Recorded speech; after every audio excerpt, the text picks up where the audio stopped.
Hey guys, welcome back to my channel and thank you so much for hanging out with me today. So this is video number 2 of my VSG weight loss surgery experience. So I'm super excited to get into the content of this video. So many of my followers and clients alike have asked me to go into as much detail about the surgery day as I can remember, and I can remember quite a bit, you guys. So I'm super excited to kind of divulge into that with you guys today. If you have not already seen my VSG pre-op video, it will be linked in the description box below. I am a Kaiser Permanente patient, so that video is specific to the regulations and the preparation of Kaiser Permanente for the vertical sleeve gastrectomy surgery. And jumping right into it, what is a VSG surgery, you guys? It is where your surgeon removes 85% of your stomach permanently. 85% of an organ removed, you guys. So this is not something to take lightly, and I really want to stress that you meet with multiple physicians, as I did, to make sure that this is a correct surgery for you. So between myself and my doctors, this is definitely a surgery that was the right decision for me.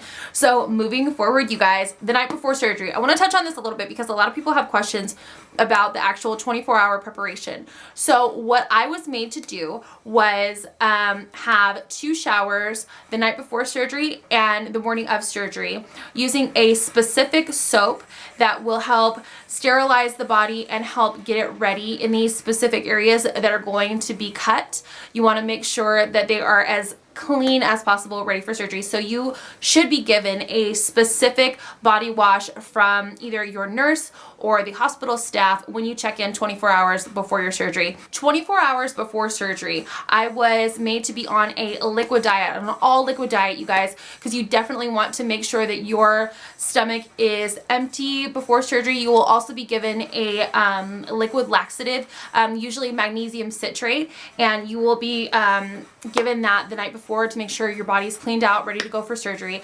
And so you really want to stick to that, you guys. Please make sure that it's all liquids. This is not a time to cheat. You're about to have a serious internal organ surgery. Please stick to the rules. You can be lazy later when you are in recovery and let other people take care of you, but for right now, you got to make sure that you follow those final chores before surgery. So I went ahead and took my shower the night before using my special soap, and the morning of surgery, having my last shower using that same soap, getting out. Do not apply any lotions or any fragrances or anything like that. You will have monitors applied to your body, so definitely help out the nursing staff and make sure you don't apply any heavy creams or lotions or anything like that. Just get out of the shower, dry off, and go ahead and make your way to the hospital. My surgery was scheduled for June 6, 2016 at 1:30 in the afternoon, and I was super excited when I got a call from the surgery scheduling department letting me know that my surgery was moved up about an hour and a half. So I went ahead and let my family know everybody was good to go. We were all ready for surgery that day. So the day of surgery, you guys, you know how a lot of people talk about their wedding day being one of the most memorable and magical days of their life? Well, I am still excited to have that one day, but the day of surgery, I can imagine wedding day excitement. It's gotta be similar.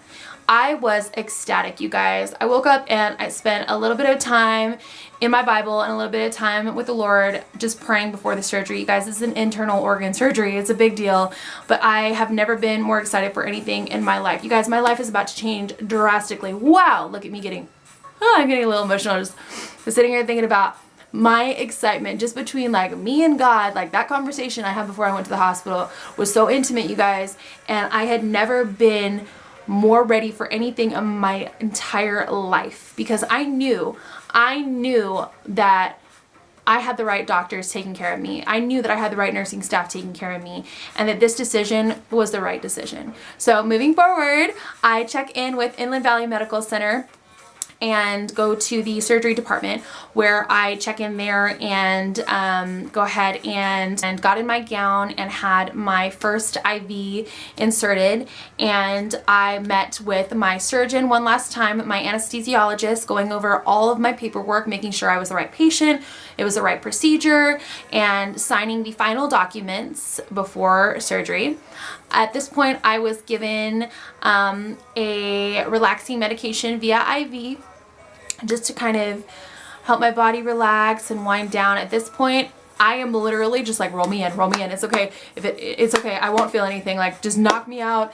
You guys, I was so ready to go at this point. My family just, this doe-eyed look on everybody's face, like, oh my gosh, she's about to do this. She's going to do this. Okay, she's going to do this. And I'm like, what are you guys worried about? It's going to be so fun and I'm going to be so happy. Like, aren't you guys excited? And they're like, yeah. Please expect this from your friends and family. You guys, this is a personal thing. So be understanding of their emotions, of their anxiety. This is a major surgery, you guys. As with any major surgery, your friends and family are definitely going to be concerned.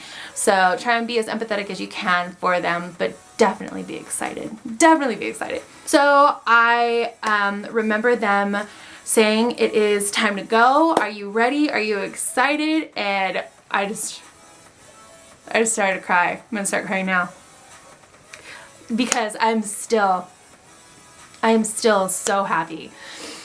So they roll me in through the hallway into surgery. And I remember the surgery room was a lot smaller than I thought it was going to be. Like, I was like, you're going to do it in here? It looked like a blood draw room. And I was like, okay, well, I guess this is it. And they had a very small table where they scoot you over onto the table. Now, in my case, they did go ahead, the nursing staff went ahead and transferred me over via my bed sheet over to the operating table. Now, a lot of patients I have had tell me that they were made to actually get up from their bed and move over to the table themselves. So, like I said, every experience is different. Every hospital staff is different. So I was transferred over, and I immediately see my surgeon come in, and I see his eyes, his very, very kind eyes over his mask. And I immediately just have this calm that comes over me, you guys, because I know what's about to be done is about to heal my body. So I am just like, I am so thankful and I'm so anxious, excited. I look above my head and I see my anesthesiologist, and about 15 seconds later, I feel a little sharp pinch and moving from my wrist up into the veins on my hand. It felt like I had a bit of a bee sting there. And basically what this is the anesthesia administration. And at this point, everybody was just telling me to relax, take deep breaths. You're gonna wake up super excited. We're excited for you. And the last thing I remember is my anesthesiologist placing my mask over my mouth and telling me it was just oxygen and to take deep breaths and to relax. And I was out. So this is where it gets a little rough, you guys. As exciting as this story is, there is a couple rough turns, and I'm gonna go over them. So waking up from surgery, the first thing I remember feeling is like I was short of breath, and there was a lot of pressure on my chest. And I looked around, and I was pretty groggy, and I remember just looking down at my stomach, and I felt a sting.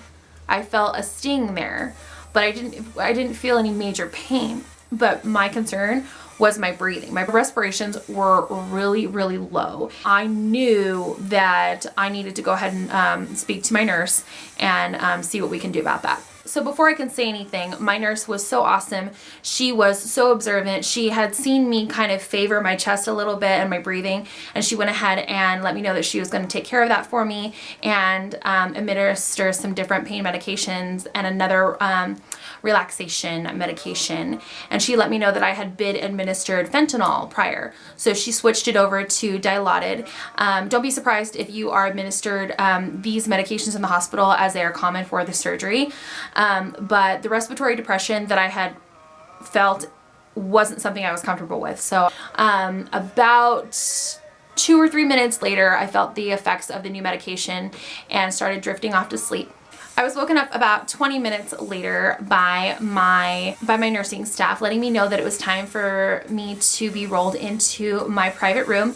That is something that was super exciting about my surgery, you guys. I was given my own private bariatric room, which is super essential for your recovery, you guys. It can be a little bit embarrassing, some of the things that they have you do to help relieve gas pressure and things like that.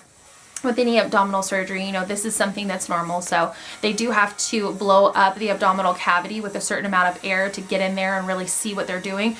So you got to get that air out, and we're all adults here, so it can be a little bit embarrassing if you were to have, say, a roommate. So if you're curious about this, go ahead and ask your medical provider and their staff prior to surgery if you'd be having surgery at a place that does provide private bariatric rooms. So moving forward, I was rolled into my private room, and at this point I was feeling pretty good. I was really relaxed. I didn't feel much pain. And I see a grip full of my friends and family who were there to greet me. And I was excited at this point because I wanted to celebrate in the fact that, hey, you know, surgery is done, I'm alive, it's over, and I'm so excited. And at this point, I start to feel some nausea. So my body had started to wake up, and it had felt the effects of surgery. And I dealt with some pretty strong nausea. Yeah, you guys, you just had 85% of your stomach cut out. You're gonna feel sick. But it's worth it. It's worth it, I promise. So moving forward, I was in and out of sleep while my family was there. I just remember everybody kind of just like peering over me like, are you alive? Are you okay? Are you breathing? So that's to be expected, you guys. But moving forward with pain. So for my pain specifically, I didn't really feel sharp. I didn't feel deep. I felt gas pain. And basically what that feels like is a lot of pressure under your rib cage and in your upper back. And so a lot of this can feel like you're having trouble breathing, but the reality is your body is just trying to find room for this extra air that's been blown into your abdominal cavity. So definitely be patient with this one. It can be extremely frustrating, you guys. Also, your nursing staff will try and push fluids. For me, I couldn't keep anything down. My stomach was extremely tender, and the Dilaudid had made me very, very sick. Every time it was administered, we'd count. It was about 30 seconds until I would try to vomit. Obviously, I had nothing in my stomach to vomit, but I began gagging and displaying behavior of intolerance to this drug. So my advice, and something that I just decided to do cold turkey, get off your pain meds as soon as you can. As soon as this happened, I started to heal and I started to have a better experience. Without the Dilaudid, I didn't experience near as much nausea. So if you can tough it out, and you can get up and walk around the hospital floor that you're on, which is something that you will be encouraged to do. If you can do that as many times as possible, you will help relieve that gas pain because you're going to walk it out of your body. Essentially, you're going to move your body around and you're going to start expelling that gas. And trust me, this is something you want to do because you are pretty uncomfortable with how much gas that's in there. So definitely take advantage of when the nursing staff comes in and offers to help you walk around the hospital floor. You know, do a couple laps, get back in bed, you know, wait an hour, do a couple more laps. If you can tolerate it, this is something that will help relieve a lot of that gas pressure. And a lot of your healing will start to kick in with increased circulation. So it'll make your experience easier. So going forward, I started to struggle. At this point, I was pretty emotional over the fact that I couldn't keep anything down. I really didn't want to stay in the hospital any longer than I needed to. I wanted to go home and begin my recovery process. And it had caused a little bit of concern within my family, especially my mom, who decided to stay at the hospital with me. She is such an incredible mother. She was given a rollaway cot and was allowed to stay in the hospital with me the 3.5 days that I was there. I was kept an extra day, unfortunately, due to the fact that I was not able to take fluids in on my own without IV. And that was something that concerned the hospital. So don't be surprised if they keep you an extra day or so to make sure that you're able to at least get the minimum amount of fluids down before you leave the hospital.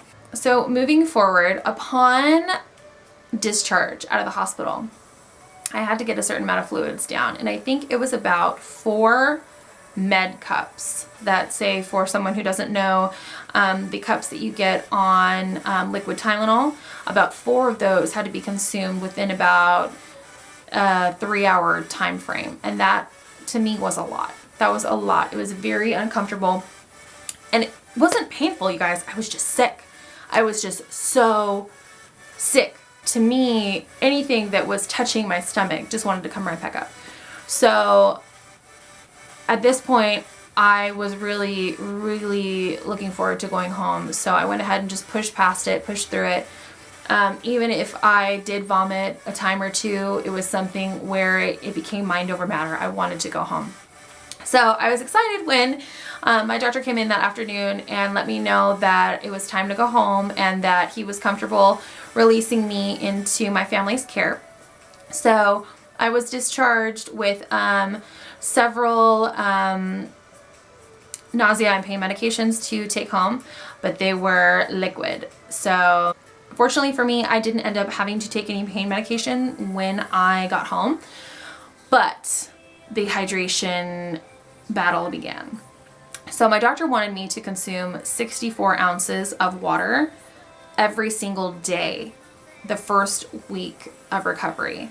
You guys, this was almost impossible, but I felt like my heart would stop or something if I didn't. So I literally spent the majority of my days just watching a water bottle, drinking. And this is my first tip about recovery. When you get home, do not drink out of a water bottle. Don't do it. Because there's air in the water bottle, you guys. I had no idea why I was struggling so much getting water down.